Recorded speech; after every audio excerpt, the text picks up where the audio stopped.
যুক্তরাষ্ট্র বিশ্বমঞ্চে সম্মান হারিয়েছে এবং হাসির পাত্রে পরিণত হয়েছে বলে মন্তব্য করেছেন সাবেক প্রেসিডেন্ট ডোনাল্ড ট্রাম্প।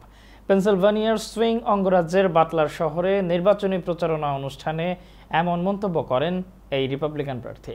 নির্বাচনী প্রচারণায় ডোনাল্ড ট্রাম্প অর্থনীতিকে ঠিক করার, সহিংস অপরাধের বিরুদ্ধে লড়াই করার এবং দক্ষিণ সীমান্ত দিয়ে অবৈধ অভিবাসন দমন করার প্রতিশ্রুতি দেন।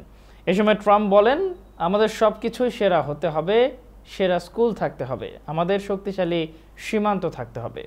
রিপাবলিকান প্রার্থী আরও বলেন, আমরা এমন একটি জাতি চাই যারা নতুন জিনিস তৈরি করবে, জিনিসগুলোকে আরও ভালো করে তুলবে।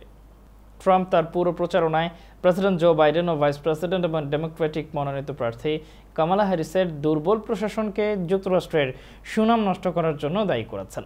ট্রাম্প দাবি করেছেন, তিনি এখনও ক্ষমতায় থাকলে ইউক্রেন এবং গাজায় সংঘাত শুরু হতো না।